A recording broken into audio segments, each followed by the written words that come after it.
Hello, family. Welcome to my channel, Doc Roots. Like, share, and subscribe. What made me start this channel was the recent turn of events. When you look at everything, uh, CRT, critical race theory, and the history being changed, and things being omitted from school, I thought it was very important to try to get a more truthful perspective. Um, and a lot of the things I'm talking about can be found in National Archives. These things are things that have been documented and recorded. You can also find these things on websites throughout the world in terms of books that have been scanned from way back from the 1200s, 1300s, 1400s. Recently, I was at work and I had a coworker. Her last name is Milligan. So we were discussing her last name. So she was telling me that, her mom was saying that her last name was Irish, and, you know, her mom began telling her a little bit about Irish history. But I told her, I said, the Irish were originally black. When you make statements like this, people tend to think that you're lying or you're making things up, but nothing could be further from the truth. You can actually find this documentation in, like, for example, military records. Back in the day before they had pictures to identify the soldiers, a lot of the soldiers were given descriptions. So if they deserted the army or the military, they can be found by their descriptions. And, like when we look back to the Civil War, we like to think a lot of these when they say Irish or Scottish or English soldiers, that were fighting on the side of America, we like to tend to think that they were Caucasian, and that was not further from the truth. You can actually look at the records where they describe them as being swarthy, dusky, dark skin, black, and it gave a description of their hair coarse. Um, you'll find terms like pock-pitted, which means that they might have had chicken pox. So, the scarring of the skin due to chicken pox when you scratch so much that you get all these different scars and blisters. These things were, written down and recorded. So these things can be found in the National Archives of the United States, Congressional Library. And not to get off the original topic, I do apologize for digressing.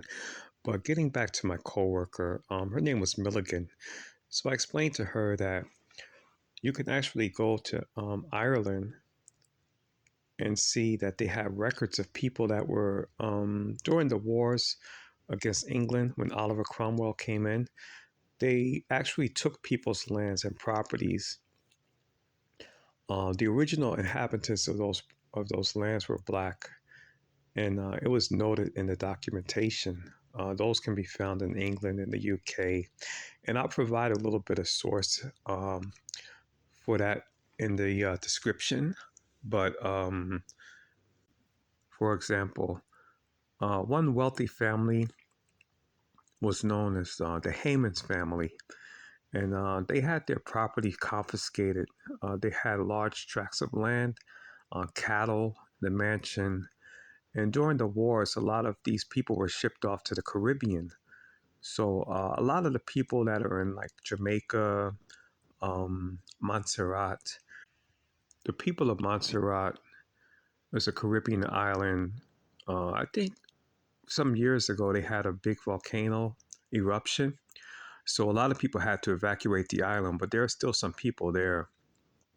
But these people celebrated St. Patrick's Day heavily, and they all claim to be Irish or Black Irish.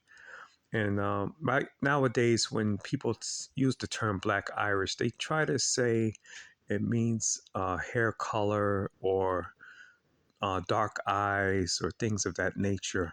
But when you really look into it, it doesn't really make sense.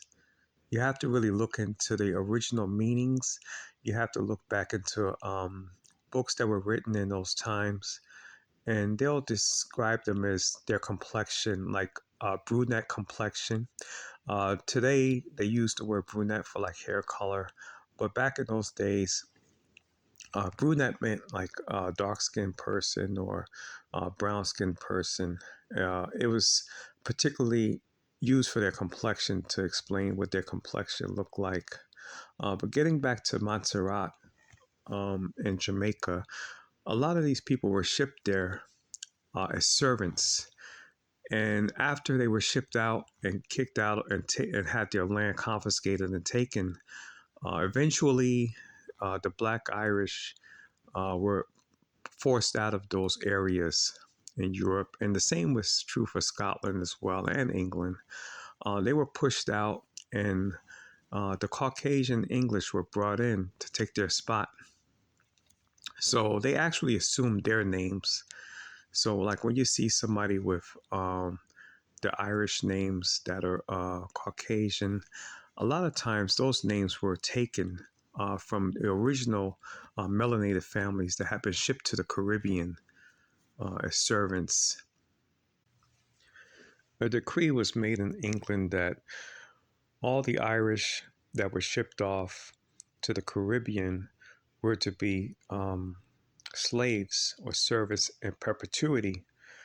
So there were laws made against them coming back to England or, you know, coming back to anywhere in the UK, because if they did, then they would be put to death.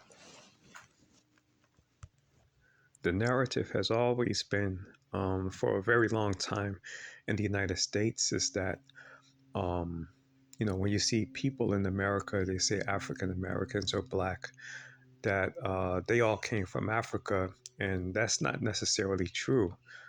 There's a tripart origin, as Dr. Winters explains, that you have the indigenous Black Native Americans that were here.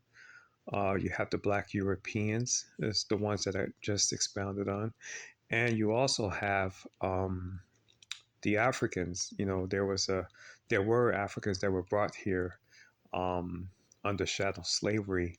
So that's the tripart origin of us. It's not a simple, clear cut history as people try to make it seem. It's very complicated. You have so many different moving parts. You have the Moors. Um, there's so many different people coming from different parts of the world. And we will go further in detail in that in the upcoming videos. And thank you for tuning in. Once again, like, share, and subscribe. Thank you.